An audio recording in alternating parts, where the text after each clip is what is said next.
안녕하십니까. 5월 8일 마감 브리핑 지금 시작하겠습니다. 먼저 이 시각 현재 수급 동향 보시죠.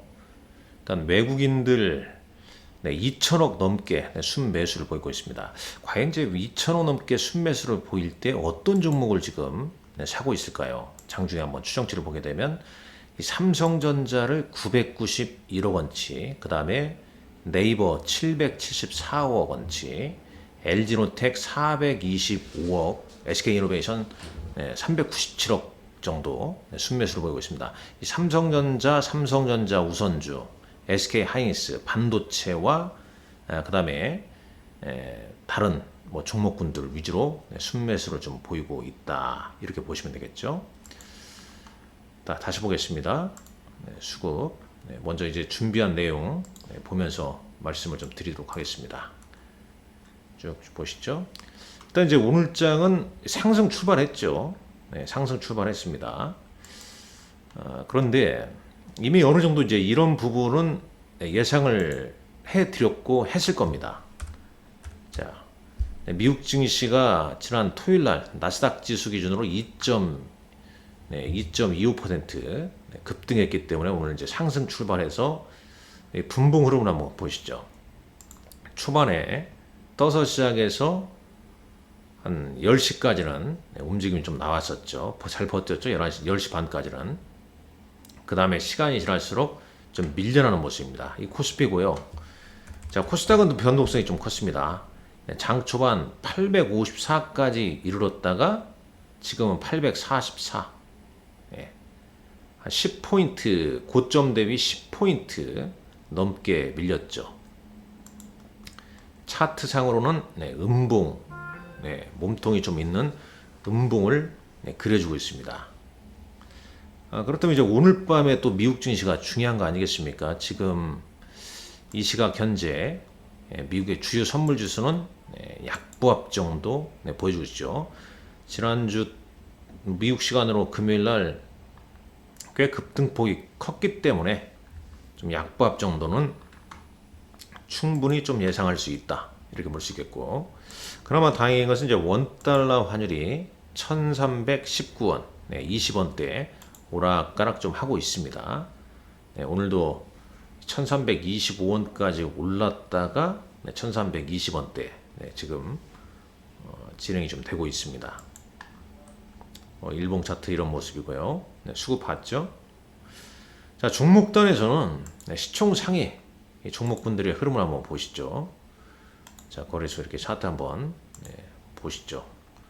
일단 삼성전자 뭐 꾸역꾸역 66,000원까지 오르고 있습니다. 2차 전지는 계속 약세죠.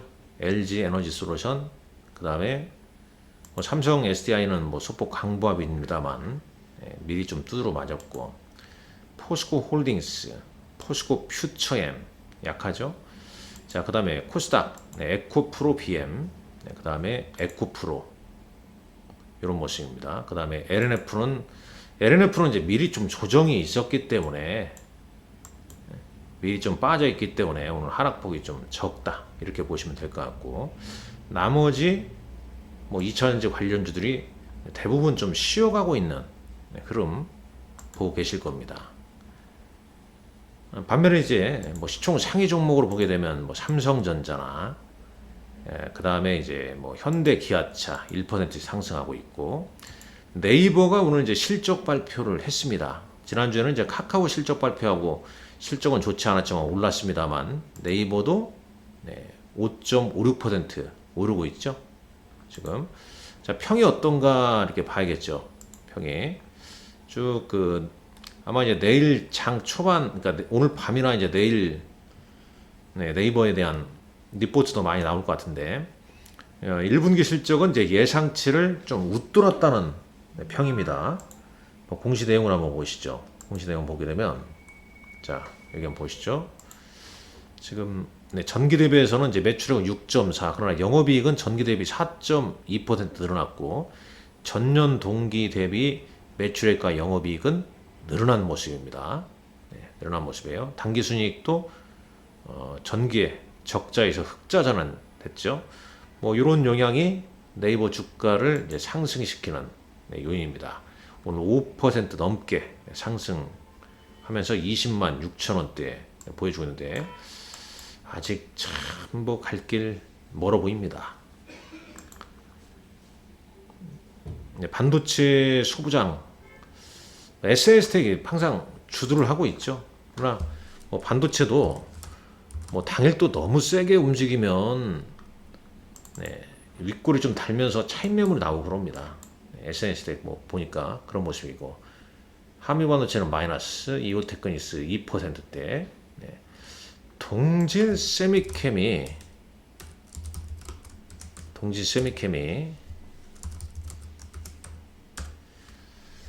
자, 동진 세미케미도 오늘 실적 발표했죠. 2시 가까이 돼서. 자, 지금 전기 대비해서 매출액과 영업이익은 줄어들었습니다만 전년 동기 대비해서 영업이익은 좀 늘어났고요. 당기순이익은 이제 크게 그 전기 대비 좀 개선된 모습 직접 확인할 수 있겠습니다. 요로에서 지금 8%대 상승을 좀 보이고 있다라고 보시면 되겠습니다. 뭐 종목 실적에 따라서 주가 흐름이 왔다리 갔다리 하는 모습이죠. 이런 실적이 나와서 이제 주가가 계속 좀 양호한 모습으로 좀 이어졌으면 하는 바람이고, 모든 이제 반도체 소부장 관련주가 다 올라가는 건 아닙니다. 그리고 이제 폴더블 폰 관련해서 라운텍이랄지 뭐 써닉 시스템, 뭐 6월에 이제 AR, VR 이런 이슈 뭐 종목별로 좀 움직이고 있고, 그다음에 개별 실적을 수반하면서 예상치를 좀 상회하는 실적 나온 종목군들은 치고 올라가는 종목군들이 좀 있고요. 반대로 또 급나가는 종목도 있습니다. 지금 지수 자체를 좀 놓고 보자면 거래소 같은 경우는 수급상 거래소는 이제 거래 대금이, 자 거래량을 보시죠.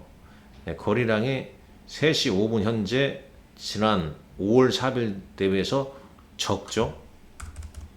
자, 코스닥도 보시죠. 거래량과 거래 대금 함께 좀 보시면 되겠습니다만, 역시 지난 이제 연휴 직전에 거래량보다 지금 거래량이 좀 적은 그런 흐름입니다. 이 거래량이 팍팍 좀 증가가 되면서 양봉의 흐름을 좀 보여줘야 되는데 말입니다. 자, 특징주 흐름도 한번 보시죠. 특징주 흐름 보게 되면, 자, 쭉 보십시오. 일정상 사우디 교통물류부 장관 방한에 뭐 유신, 그러니까 이제 이런 일정이 있는 종목군들 미리 치고 올라오죠. 그러나 이제 막상 뭐 떠들어 보게 되면 또 별게 없습니다. 그래서 약간 이런 이제 혼조스러운 장에서는 호재가 나오면서 상승한다? 어떤 뉴스에 뭐 실적이 아닌 뉴스에서 일시적 상승한다? 그럼 차익 매물이 나온다고 이렇게 보시면 됩니다. 애플 호실적 효과로 LG에너텍 상승했다는 내용이 쭉 나오고 있죠. 네이버는 이제 1분기 깜짝 실적에 상대로 좀 강세. 이제 예상외로 이제 오늘 뭐 테슬라 관련해서는 이제 실리콘 음극재 뭐 이런 이슈로 움직인 종목군들도 있고요. 에코프리미엄은 적정 밸류 넘었다. 과열. 리스크 재부각의 약세. 여하튼 2차 전지가 주초 월요일부터 좀 쉬어가고 있는 흐름을 직접 볼 수가 있겠죠. 이 쉬어가는 틈을 타서 뭐 움직임이 좀 강하게 나오는 종목군들이 있냐, 주도주가 지금 변경이 되냐, 그러지 않습니다. 물론 이제 현대차나 기아차의 호실적 효과로 자동차 부품주의 흐름은 좀 양호합니다. 최근에 자동차 부품주 중에서 한 종목이 뭐 계속 좀 오르는 흐름이죠.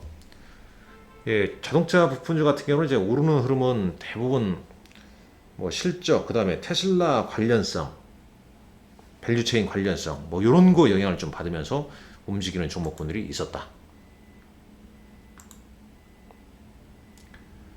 수급상 외국인은 삼성전자 우선주 SK 하이닉스, 현대차, 그 다음에 이제 오늘 네이버나 LG노텍 이런 종목들이 매수가 보였고, 오늘 외국인과 기관의 양매수는 삼성전자, 네이버, LG노텍, LG전자 뭐 이런 종목들이 되겠습니다. 현대차랑 SK이노베이션 뭐 양매수 종목이라고 보시면 되겠고, 그 기관계에서 양매수 종목 중에서 연기금 볼까요? 자, 연기금이 순매수한 종목군들 볼까요? 네이버나 LG이노텍 뭐 이런 종목들이군요. 자, 코스닥은 외국인은 카나리아 바이오, 뭐 BH 뭐 이런 종목들이고, 기금은 넥슨 게임즈와 WCP이고요. 네. 기간은 넥슨 게임즈, BH 뭐 이런 종목들이네요. 루닛이나 라운텍, 써닉 시스템 뭐 이런 종목들이고, 다음 달에 이제 일정상 미국 임상종양학회 아스코가 6월 초에 있죠. 자, 순매도도 보겠습니다. 네, 순매도 거의 뭐 외국인과 기관 2차 전지로 좀 집중이 좀 되고 있고, 이 바이오니아 이 종목 오늘 하한가를 기록했습니다. 네, 최근에 개인 매도, 기관 매도. 그러니까 이제 많이 오르고 신용 융자 잔고율이 좀 높은 종목군들 뭐 갑작스럽게 그냥 하한가를 꽂아버리죠. 네. 그냥 이것도 그동안 이제 쭉 오른 종목 아니겠습니까? 참 살벌하죠. 이렇게 30% 가격 변동성이 좋은 것도 있지만 또 조정받을 때는 좋지도 않습니다. 우리가 CFD 계좌 뭐 이런 부분도 사실 저는 항상 그거에 대해서는 그렇게 긍정적으로 생각 안 했거든요. 근데 결국은 이런 사태가 터지니까 이제 뭐 CFD 매매 신규 중단 뭐 이런 조치가 나오지 않습니까? 뭐 가격 제한 폭이를 어떻게 바꿀 수는 없겠지만은 시장의 변동성이 클 때는, 그리고 신용융자 잔고가 좀 높은 종목군들은 좀 피해야 된다. 좀 해소가 어느 정도 됐다 하더라도 뭐가 나와서 또 밀리고 그러니까요. 자, 5월 4일자 보게 되면 코스닥 같은 경우는 신용융자 잔고율이 9조 7,888억대, 네, 확연히 좀 줄었죠.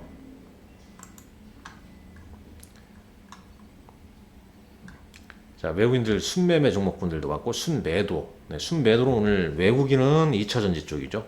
그 다음에 기관은 엔터, SM, YG엔터, JIP엔터 뭐 이런 종목분들 순매도가 많았습니다. 요 차트 제가 21년부터 꽤 보여드렸는데, 자, 5월 이후에 시장은 좀 역사적으로 약간 주춤했습니다. 항상 맞는 건 아닙니다만은, 네, 5월에서 적어도 이 7, 8월 달 잠깐 반등 나오죠. 이게 썸머랠리 기대감 때문에 움직이죠. 그 다음에 다시 한번 조정받고 10월 초 터닝 포인트를 좀 만들어 줬습니다. 네, 이전에 좀 보게 되면요. 이런 것도 단순 참고하셔야죠. 이제 자주 나오는 단어가 그러지 않습니까? 네, 셀인 메이, 바인 노벤버 뭐 이런 얘기 계속 나오지 않습니까? 맞든 안 맞든 간에 일단 이런 데이터만 보자면, 네, 우리가 참고를 반드시 해야겠죠. 그리고 이제 2차전지란 주도주가 좀 쉬니까 그 바통을 다른 게 이어받지 못하고 있습니다. 그러면 지수는 상승이 제한적이고 결국은 종목 장세로 플레이가 될 수밖에 없다는 거죠. 그렇기 때문에 이제 일정이 있다더라 이런 거 좀 체크를 좀 할 필요가 있겠죠. 자, 5월 9일 내일 미국 현지 시간으로 바이든과 미 원내대표 간의 부채 한도 증액 논의 관련 회동이 좀 있다고 그러합니다. 일단 이런 일정 참고하시고, 변동성이 좀 나올 수 있는 장입니다. 그렇기 때문에 이런 장에서는 이제 보유 종목 관리에 주력해야 된다, 이 말씀 드리겠습니다. 감사합니다.